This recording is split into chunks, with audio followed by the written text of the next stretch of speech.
Assalamualaikum warahmatullahi wabarakatuh.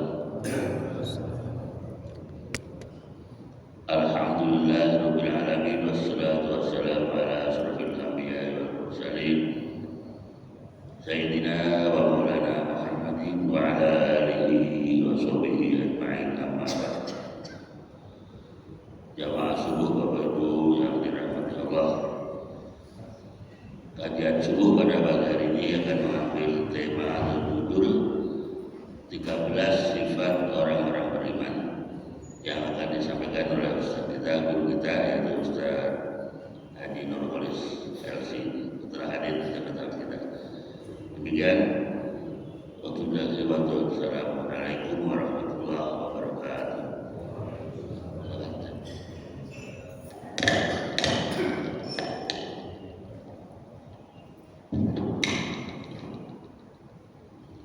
Bismillahirrahmanirrahim.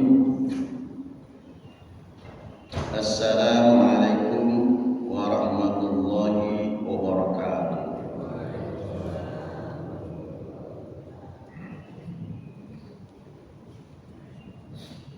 Alhamdulillahi wa kafa.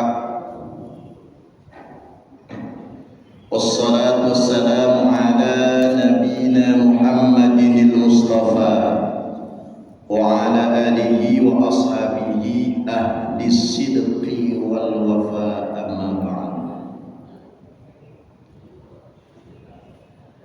Ahbabul kiram, hadratil muhtaramin, Bapak Ibu peserta pengajian, penuntut ilmu Majelis Taklim Masjid Al-Muhajirin Pondok Jagung yang saya hormati. Moga-moga Bapak Ibu kita semua senantiasa diberikan kebahagiaan, ketentraman, kedamaian, rezeki melimpah, penuh berkah insyaallah. Bapak Ibu insyaallah yang ngaji ini bahagia insyaallah. Yang saya hormati para pengurus masjid, mulai dari DKM, kemudian seksi, dan juga sekretaris bendahara, penasehat, semua yang terlibat mengurus masjid ini, semoga Allah Subhanahu wa taala berikan keberkahan. Dan setiap aktivitas masjid, kemakmurannya, oleh siapapun ini masjid digunakan untuk kebaikan taat pada Allah Subhanahu wa taala, maka pengurus masjid akan mendapatkan pahalanya. Mulai dari muwakibnya, donaturnya, kemudian seluruh orang yang terlibat, maka dia akan mendapatkan pahala bonus setiap masjid ini dimakmurkan oleh orang-orang yang ibadah kepada Allah Subhanahu wa taala. Jamaah yang dirahmati oleh Allah, Bapak Ibu, selamat bertemu kembali 3-4 giliran saya tidak hadir. Lagi melanglang buana, ya, saya mau bertemu Syahrukan karena bertemu ke India. Para jamaah sekalian, Bapak Ibu, kita bisa hadir subuh ini ke masjid di suasana yang dingin hujan. Hakikatnya sesungguhnya ini bukan karena rutinitas kita,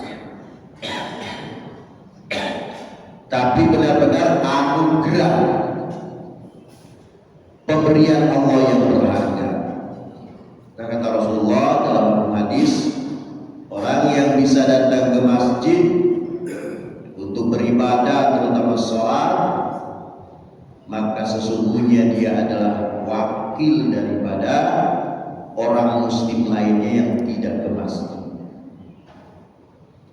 Maka perwakilan ini sudah barang tentu sudah pasti mendapatkan nilai-nilai tambahan dari Allah Subhanahu wa taala. Bapak Ibu yang dirahmati oleh Allah, kita mengklaim, mengaku dengan percaya diri bahwa kita adalah orang-orang beriman. Apakah keimanan kita itu iman mujahadah atau iman musyahadah? Apa perbedaannya? Kalau iman mujahadah itu iman yang diperjuangkan sehingga dimilikinya dengan kebahagiaan, dengan kecintaan, tidak boleh lepas, itu iman. Terus naik. Itulah iman-iman para sahabat Rasulullah SAW dahulu. Mereka adalah awalnya orang-orang musyrik, orang-orang kafir. Setelah didakwai oleh Rasulullah SAW, ditawarkan Islam, mereka tidak serta-merta masuk Islam, tapi dipikir dulu, dipertimbangkan dulu. Setelah dipikir, dipertimbangkan bahwa Islam itu adalah ajaran yang benar, mereka baru masuk Islam. Itu pun dengan pengorbanan. Sebagaimana kita pahami bagaimana Bilal bin Rabah untuk masuk Islam, seorang budak yang hitam legam dari Ethiopia, begitu menerima Islam disiksa oleh tuannya Umayyah, dijemur di padang pasir yang tandus, diikat supaya kembali ke agamanya semula, tapi tetap tidak kembali ke agama semula, menerima Islam. Itu namanya imannya iman mujahadah, berdasarkan jerih payah pengorbanan. Begitu juga ada yang namanya seorang muslimah namanya Sumayyah, disiksa oleh tuannya itu sampai ditombak dari ujung dari kemaluannya sampai kepala, meninggal dunia. Umar bin Khattab masuk Islam itu karena menyaksikan adiknya membaca Al-Quran, padahal adiknya itu mau dibunuh karena masuk Islam. Umar bin Khattab itu merasa malu, gengsi sebagai tokoh, diolok-olok, Umar, Anda ini bagaimana seorang tokoh, kok dibiarkan adikmu itu masuk Islam, agama yang baru. Umar marah, datang ke adiknya yang sudah bersuami. Begitu datang, adiknya sedang membaca Al-Quran. Itu Al-Quran mau direbut. Kata adiknya, Anda masih kufur, tidak diperkenankan untuk merebut. Ya, ayat Quran dulu bukan mushaf begini Pak, masih lapak korma gitu kan, dikulit-kulit. Mendengar bacaan Quran yang begitu hebat, menyentuh hati dengan maknanya yang begitu dalam, akhirnya Umar bin Khattab bukan membunuh adiknya, malah bersaksi menjadi muslim. Itu Pak, itu namanya iman mujahadah. Jadi para sahabat Rasulullah SAW imannya iman mujahadah. Begitu juga sekarang.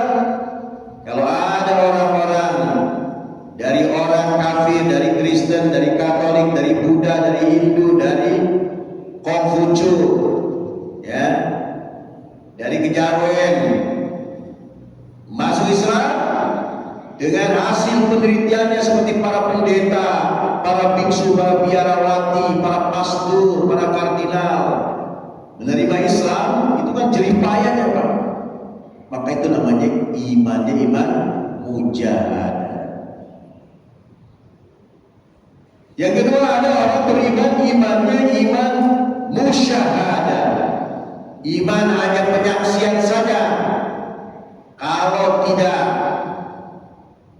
dipelajari, diperjuangkan, maka imannya tidak bergeser menjadi mujahadah, tetap musyahadah. Syahadah itu artinya kesaksian saja.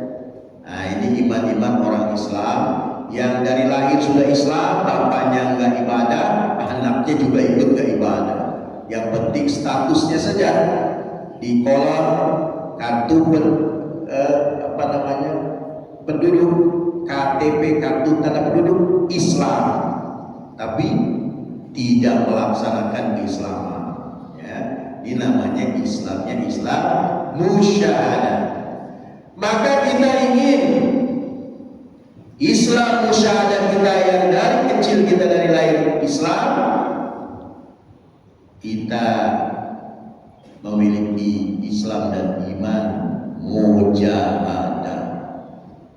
Di kita sudah mujahadah, ya, dari rumah jalan kaki ke sini, ya, dingin, yang enak kan benerin selimut kalau begini kan, ya.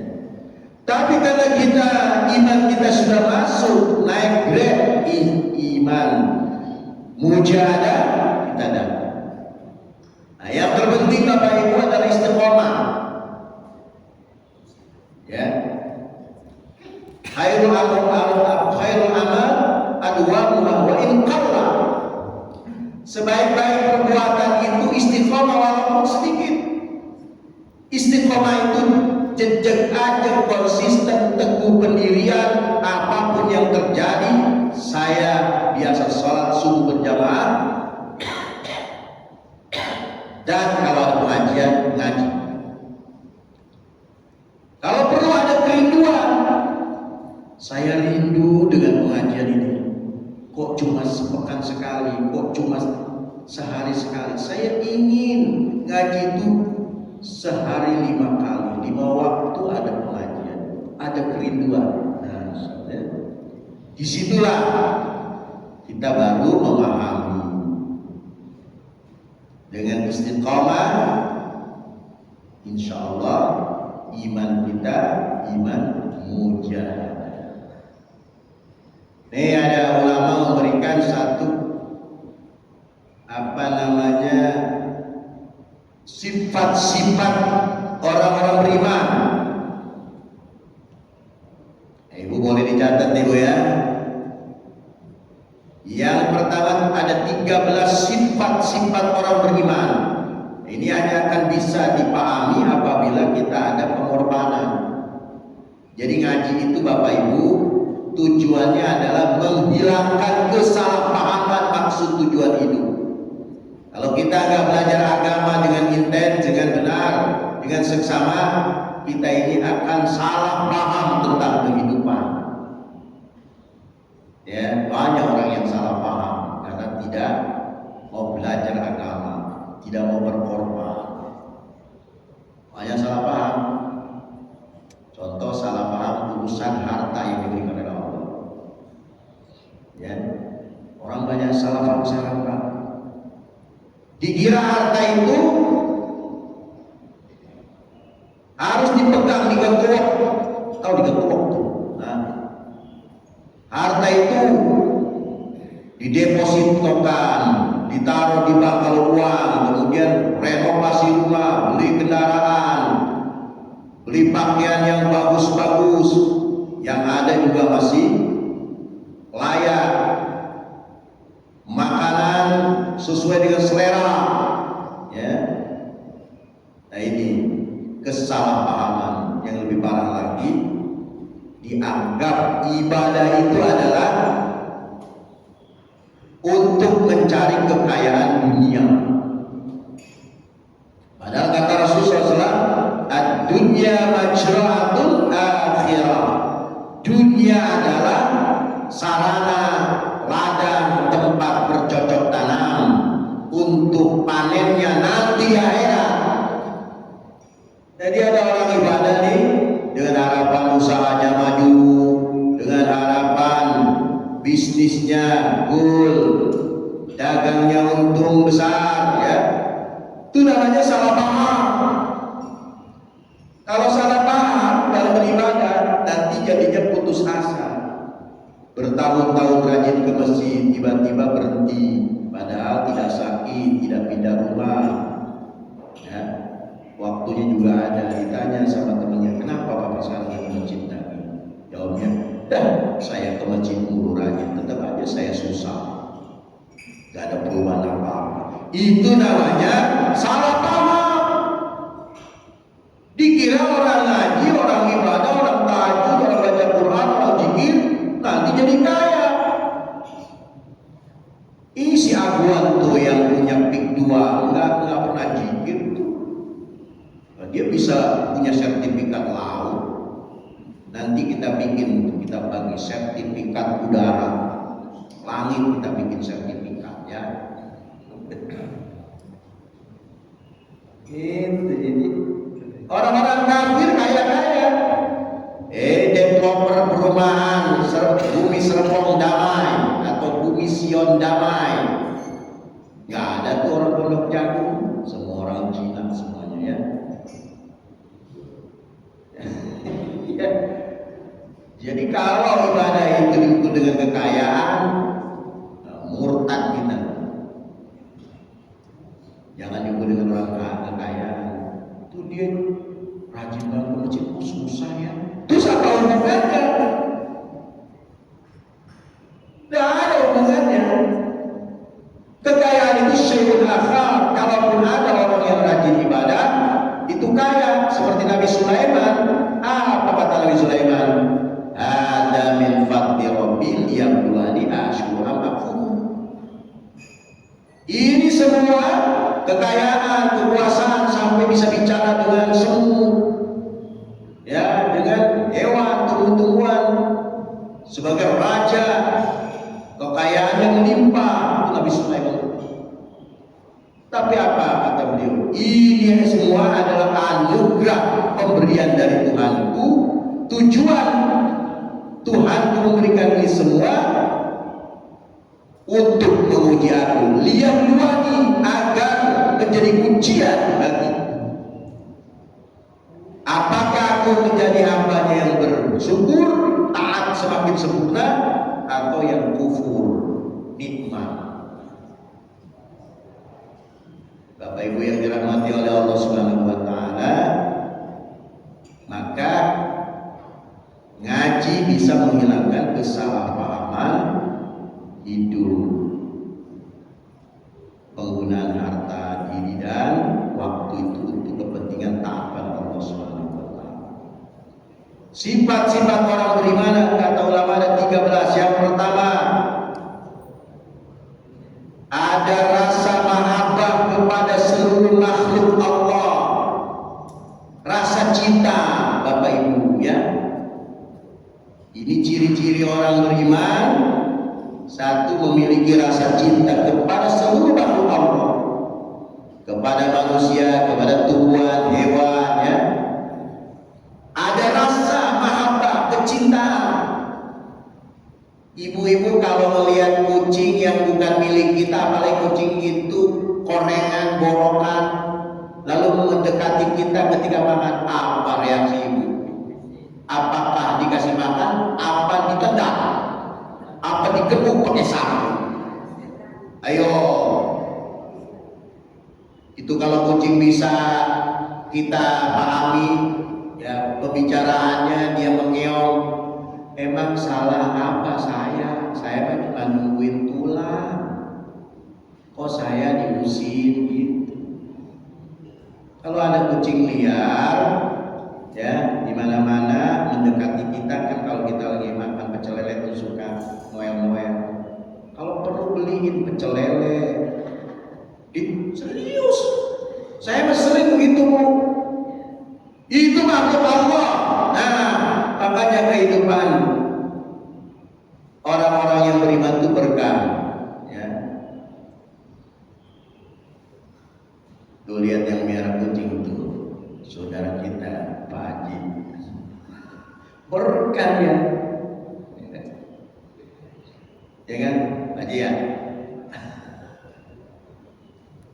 Itu ada di pasar lama itu. Ada orang yang kucing itu udah pada kumpul. Pak, ini kucing banyak apa? Lagi nungguin orang yang biasa suka ngasih umpan. Pada nungguin belum datang. Masya Allah.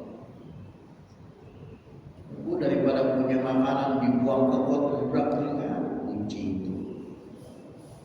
Ya, Masya Allah. Mahabbah. Ibu kalau lagi jalan atau naik mobil ngelihat orang gila, sikap itu gimana coba Bapak Ibu? Apakah ada rasa kasihan? Apakah enggak alergi? Nah, ini orang beriman di mahabbah. Atau melihat orang yang idiot gitu ya. Idiot tuh ingusnya keluar, meler bajunya sembarangan gitu ya. Sikap kita gimana tuh? Ya. Ayo. Itu mahabbah.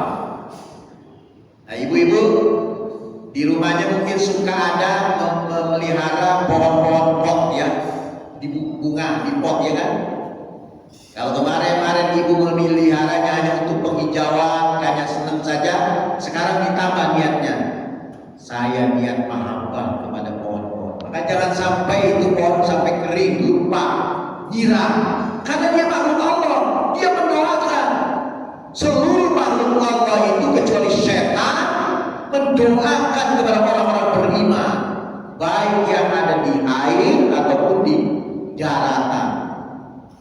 Mendoakan itu pohon-pohon ketika disirami, ibu, dirawat, Masya Allah.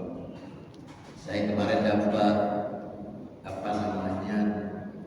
nasihat dari ulama Bangladesh. Kalau kita makan di piring tuh atau nampan, kita makan piring, kita bersihkan makanan itu tak tersisa, itu ternyata piring mendoakan kita, Pak.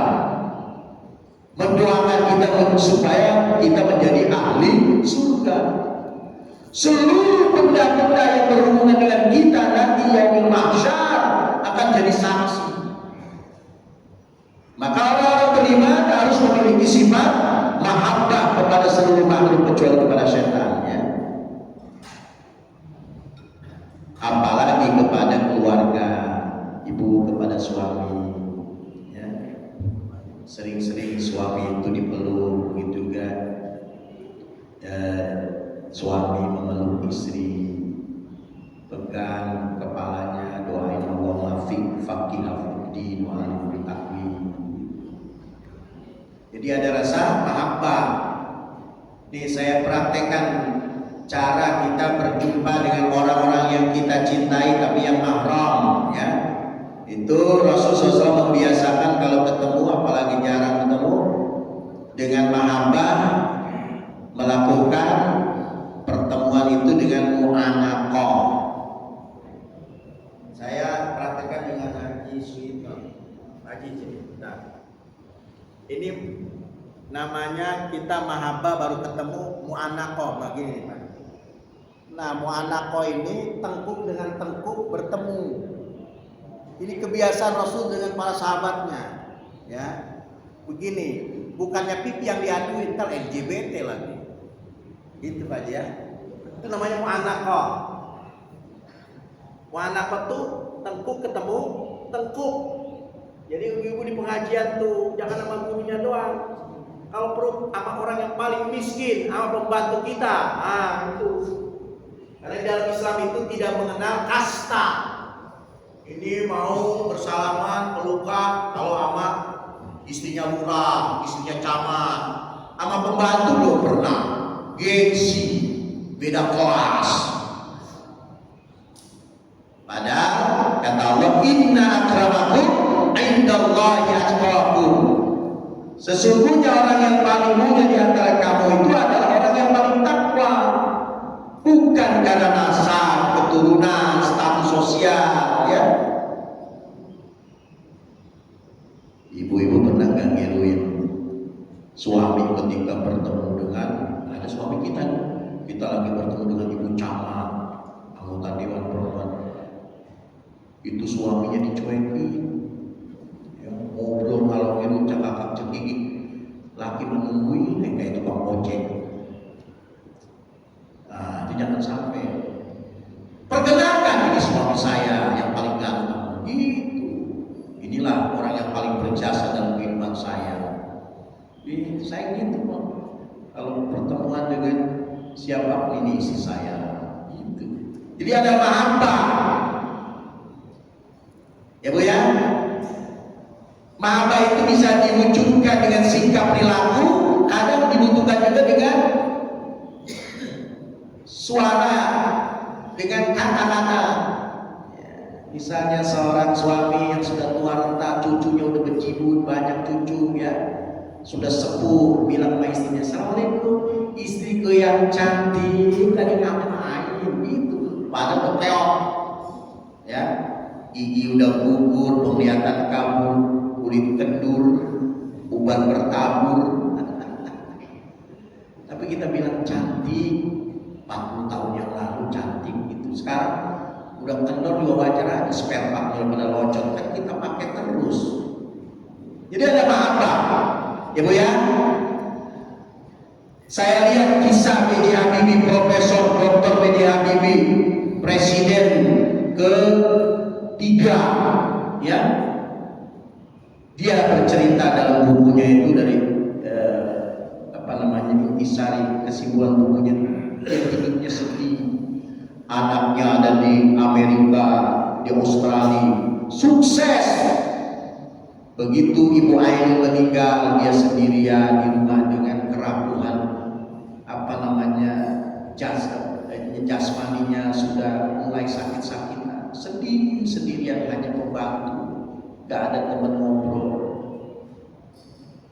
Nanti ibu-ibu dan sekarang ibu-ibu juga ada yang merasakan punya anak sekian, mereka bukan gak bakti itu anak, gak bisa berlama-lama nemenin kita, ya kan?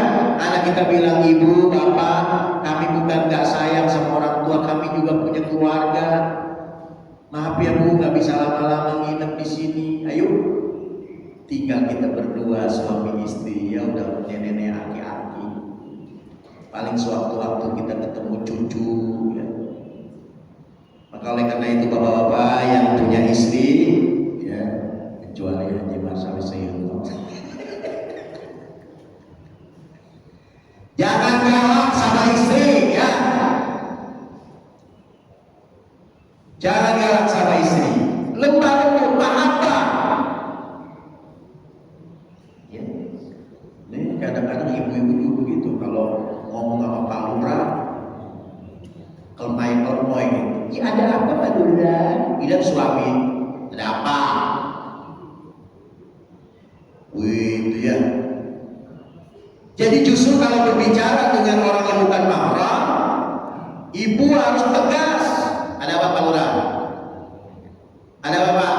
Mau ketemu suami nanti ya, lagi gak ada." Gitu.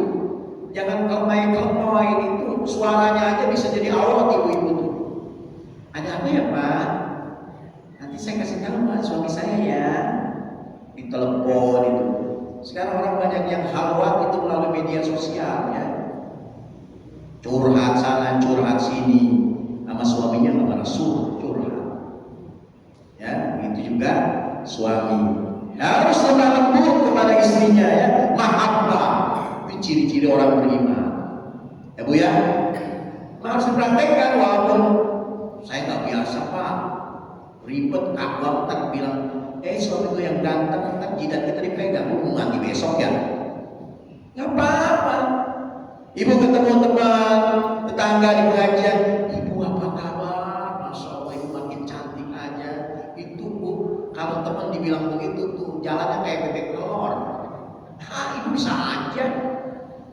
Itu. Jadi sering berliwat, ya. Mahabbah. Jangan body language kita, bahasa tubuh kita, waduh, kayak cerengan sembar lihat orang. Dibiasai dengan suringan. Tabassum kasadaqatun ya akhi. Kata Rasulullah, senyummu sedekah buat saudaramu. Jadi kalau kalau kita ke masjid itu jangan muka ditekuk, suringah walaupun banyak utang, banyak masalah ya. Itu Pak ya. Senyum, smile ya. Siapa yang perlu nasi utang kita ya, enggak walaupun kita manyun juga. Itu ya. Mahabbah. Selalu syukuringah tapi kepada yang mahram. Ibu jangan syukuringah sama Pak Lurah, sama Pak Camat ya. Syukuringah sama suami manyun. Balik. Kalau sama orang yang bukan mahram ibu boleh manyun. Ya. Datang teman suami kita ke rumah sendirian, nggak bawa istrinya, kita nggak perlu nemenin ngobrol, cukup suami kita aja. Sudah nyiapin air aja kalau perlu pembantu. Gitu ya. Jaga kehormatan keluarga. Wah enak Pak, itu kan nggak etis. Ini mah akhlak bukan etika.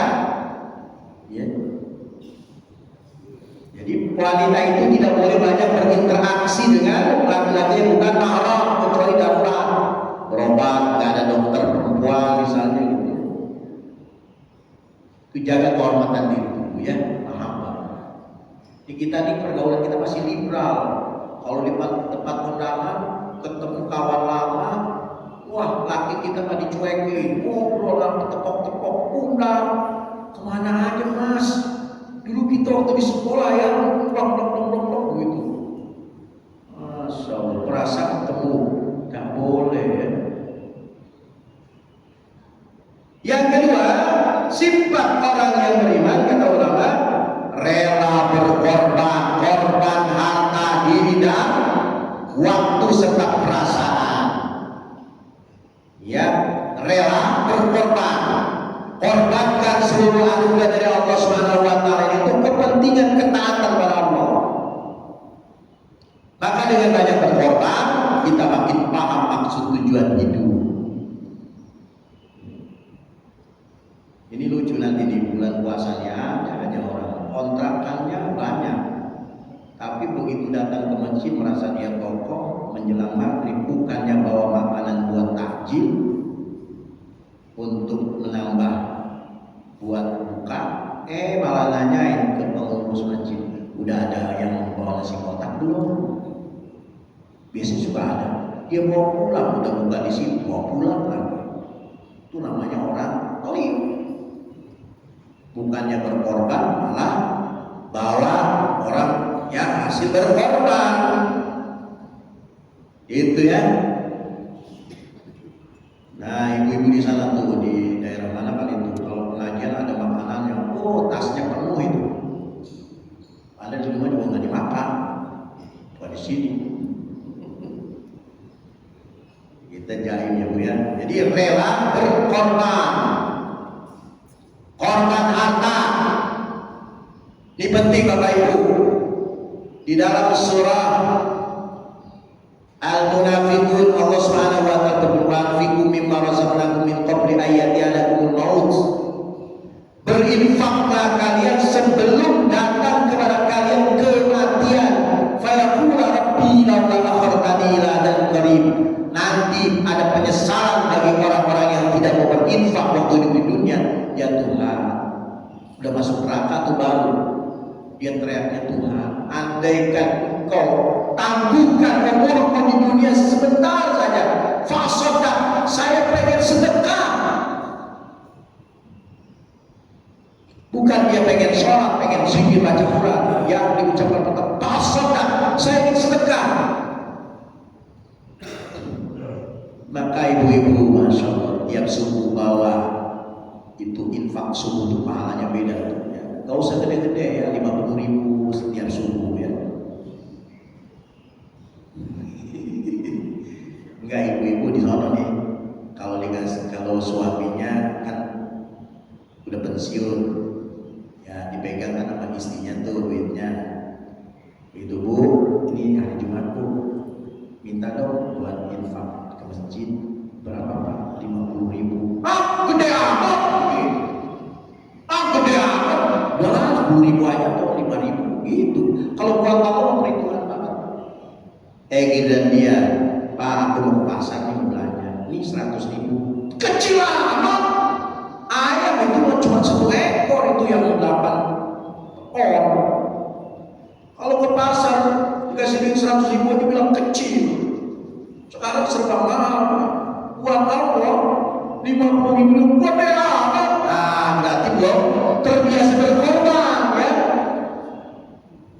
Insya Allah dia berkorban ya. Ya, nanti biasakan. Makanya saya menganalisa begini, Pak. Itu para sahabat Rasul Shallallahu Alaihi Wasallam, terutama sahabat-sahabat inti seperti Abu Bakar, Umar, Utsman, Ali, Talha, Jubair bin Awam, kemudian Abdurrahman bin Auf dan lain sebagainya adalah orang-orang yang ahlul korban. 124.000 orang sahabat atau generasi Islam pertama adalah orang yang akan menjadi penghuni surga, semuanya ahlul korban. Maka saya simpulkan para sahabat Rasul itu adalah hakikatnya orang-orang yang paling bakhil, yang paling pelit. Apa sebabnya? Harta yang dianugerahkan oleh Allah tidak ada yang tertinggal di dunia. Begitu dia meninggal, semuanya sudah diinfakkan di jalan Allah. Berarti sudah ditransfer duluan, ya, ke akhirat, nanti dikonversikan menjadi pahala, digantikan dengan surga. Itu para sahabat itu berarti orang pelit itu secara hakikat ya. Ibu kalau mau pindah rumah, sebelum orangnya pindah, maka hartanya sudah didistribusikan dulu, sudah diantar dulu, rumahnya sudah mewah, tempat tinggal. Begitu berangkat, di sana sudah disiapkan semua karena harta kita sudah duluan. Kita mau meninggal, harta kita ditinggal di dunia, ya, diperebutin oleh anak jadi warisan, berantem, salah sendiri. Maka jangan pelit, ya, ibu ya. Tuh, coba ibu ntar pulang ngaji, buka lemari. Berapapun itu pakaian yang udah tadi dipakai, kenapa masih tersimpan di lemari? Mendingan kumpulin, bawa ke tempat orang-orang yang membutuhkan itu, karena nanti dihisab bu. Harta itu halalnya didapatkan mudah halal itu akan dihisab. Kalau dapatnya cara halal akan diazab. Tidak ada beresnya itu harta. Halalnya saja dihisab, dihitung oleh Allah. Haramnya diajar. Maka kita harus rela berkorban. Rela berkorban. Jadi kalau kita di rumah Pak, tidak usah kita nyuruh istri nyuci piring, nyuci pakaian, hanya kita ya, belajar rela berkorban gitu. Tidak usah ngomelin anak, kamu malas amat sih, udah kita aja kerjain. Ibu-ibu misalnya di pengajian ya, suka ada bekas piring kotor segala macam, nggak usah nyuruh orang, udah borong pahala, kita yang bersihin. Biarin mereka ngobrol-ngobrol, jangan sakit hati. Ini pada malas banget nih, piring berantakan gini, bekas ngaji ini. Nggak usah begitu, udah kerjain aja, itu borong pahala. Semua orang yang ngaji, ibu dapat bonus pahalanya. Itu namanya khidmat, pelayanan sosial, berkorban. Jangan main suruh-suruhan, ya, dorong-dorong. Kita lakukan pengorbanan.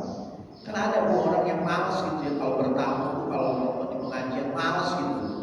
Piring berantakan bekas ngaji itu, aduh, diserahin ke orang. Kita berebut, kalau perlu berebut nyuci piringnya, saya cuci. Kemarin saya di Bangladesh itu 2 bulan lebih Pak. Itu ada keistimewaan orang-orang Bangladesh kan negeri miskin. Kalau ibu tahu Bangladesh, di Bangladesh itu persis seperti Indonesia tahun 70-an, masih sederhana. Di sana itu ada mobil yang masih diekol Pak, ini nih mesinnya. Aduh, saya bilang tahun 70-an diekol.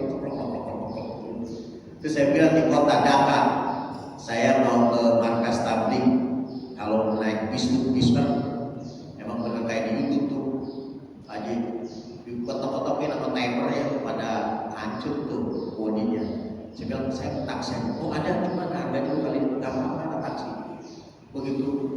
taksi. Bajai disebut taksi. Ya. Tapi ya sekalian, ada yang istimewa yang saya pelajari. Itu di masjid-masjid di kampung, kalau datang tamu asing, menjamu makan itu berebut, walaupun bukan anggota jamaah tabligh, orang biasa. Hari ini saya menjamu tamu saya. Makan nggak sembarangan, daging sapi cuma 97.000 per kilo kalau pakai duit kita banyak. Berapa takai ya? Hampir kurang dari 1.000 takai. Gitu ya. Daging soang namanya rajasa. Ayam. Berebut mereka, ambil berkah.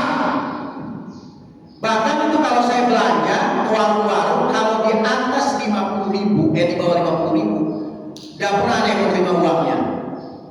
Ditanya, you from Indonesia, how Malaysia? Indonesia. Das hadiah, dia bilang, 2 hadiah, beli apa? Gak mau dibayar.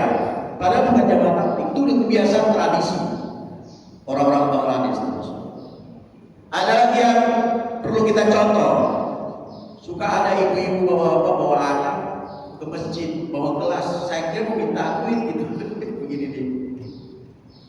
Dia bilang, doa, kita doain, bawa air sekelas, kita disebut diruqyah untuk anaknya yang supaya sehat, supaya jadi hafiz Quran, karena di sana imam masjid itu di kampung aja hafiz Quran, kalau nggak hafiz Quran doain. Ya, ini bagus banget saya bilang kebiasaan ini. Di kita mah sakit sedikit aja minum obat kimia. Gak ada yang datang ke ustaz misalnya habis ngaji nih kesempatan ada ustaz bawa air putih kan, saya minta doa tadi tolong bacain bagian supaya asma saya, supaya asam urat saya, supaya kencing manis saya sembuh. Gak ada. Ke dokter. Pak dokter menggunakan obat kimia, kalau lebih percaya ini masyarakat kita keliru. Ya, padahal ini air media kan dibacain dan ayat Quran. Apa bedanya dengan obat kimia malah lebih bagus? Nggak ada efek samping. Kita dikit-dikit sakit yang terbayar botlek, yang terbayar remasi, yang terbayar paramen. Kena gula, obat udah tinggal dikit itu was-was. Saya ke dokter ini nggak bisa ngaji. Wah, alasannya katanya bid'ah pakai air. Lah, lebih bid'ah lagi itu kalau obat kimia. Anak saya perawat dan perempuan itu. Dokter itu kalau sakit itu nggak ada yang minum obat kimia. Ya. Herbal. Kita ditebalik ya, malah kita ya, menggunakan obat kimia, ya Bu ya, rela berkorban, terutama perasaan, korban perasaan yang paling sulit ya. Mungkin ibu diantara kawan-kawannya ada orang yang paling sulit ekonominya karena suaminya udah pensiun. Kalau ngaji itu paling minder, paling rendah ini, itu nggak boleh. Beda aja. Ya. Tapi juga tidak perlu jumawa, anania, begitu loh dinding, gitu nggak usah. Dan yang ketiga, islah diri Pak. Seorang yang beriman itu selalu islah diri, memperbaiki diri, akhlak, etika, moralnya, imannya. Selalu dalam dirinya, saya ini belum bisa sempurna jadi suami, maafkan saya wahai istriku, belum bisa jadi suami yang baik. Begitu juga ibu, maafkan saya Pak, belum bisa jadi istri yang baik. Kepada teman-teman di pengajian, maafkan Bu, saya Masya Allah saya belum bisa jadi kawan yang baik. Kepada anak-anak begitu, maafkan kami anak belum bisa jadi orang tua yang baik. Begitu. Jadi islah diri. Ada yang ingin memperbaiki diri itu terus, Masya Allah. Islah diri itu wasul khair. Islah diri itu baik sekali. Ya. mengislahkan diri kita ya. Maka jangan temperamen, gede amat, jangan sombong ya. Rendah hati boleh itu halal, yang nggak boleh itu rendah diri, minder ya, rendah diri. Kalau Anda dapat nasihat jangan suka dibalikin, nggak usah diajarin, saya juga tahu, itu namanya sombong. Para sahabat itu walaupun udah tahu yang nasihatin itu, tahu apa yang diberikan nasihat yang diberikan sahabatnya itu bahwa itu diamalkan, tapi sahabat ngangguk-ngangguk seakan-akan belum pernah. Oh iya gitu. Kita mah udah tahu, nggak usah diajarin, saya juga tahu itu lagi. Itu namanya jumawa. Jadi kita lihat islah ini ya. Kemudian yang keempat, ikhlas beramal. Ciri-ciri orang beriman itu ikhlas beramal. Beramalnya tidak pamrih apa-apa. Ikhlas itu tidak bisa diucapkan, Pak. Saya ikhlas insya Allah. Gak usah begitu. Ya. Atau kita dulu orang tua apa nih? Kayaknya nggak ikhlas nih. Gak usah begitu. Karena ikhlas itu sesuai dengan nama surah, Pak. Surah Al-Quran itu. Ada surah namanya surah Al-Ikhlas. Bunyinya gimana? Qul huwallahu ahad, Allahus samad, lam yalid wa lam yulad wa lam yakul lahu kufuwan ahad. Kita bandingkan dengan surah lain. Ada surah namanya An-Nas, surah terakhir. Qul a'udzu birabbin nas, kalimat nasnya ada kan? Surah Al-Falaq, qul a'udzu birabbil falaq, kalimat falaqnya ada enggak? Ada. Surah Al-Kafirun, qul ya ayyuhal kafirun, kalimat kafirunnya ada. Surah Al-Duha, surah Al-Baqarah, ada kalimat Al-Baqarah. Dan surah Al-Ikhlas, nggak ada kalimat ikhlasnya. Itu menunjukkan bahwa ikhlas itu tidak berbentuk. Gitu Pak. Jadi ikhlasnya nggak usah pamer ya. Boleh saja orang beramal itu dijelaskan, dipublikasikan, diumumkan boleh, atau secara rahasia, yang penting bisa menjaga hati. Ini nanti nih kalau musim Ramadan, bulan haji ya, wah itu yang berkorban kalau nggak bisa memanage hatinya, itu bisa tidak ikhlas karena sapi saya paling gede itu, begitu nunjuk lagi sama panitia, itu tolong ya hatinya nanti ya buat saya, lu tolong ya, potong aja sendiri kalau begitu. Ya ikhlas itu ya, ikhlas karena Allah Subhanahu wa taala. Kemudian istighfar, usai beramal banyak istighfar. Kalau kita habis menyelesaikan perkara, habis ngaji, habis apa saja, istighfar banyak-banyak.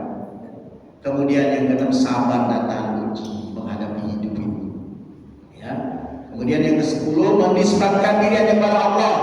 Sandaran kita hanya Allah Subhanahu wa taala. Bapak Ibu hormati, kita kalau sudah di atas 70 tahun ya, itu sudah tidak produktif lagi. Nanti satu saat kita ditinggalkan oleh siapa saja, termasuk keluarga kita ya.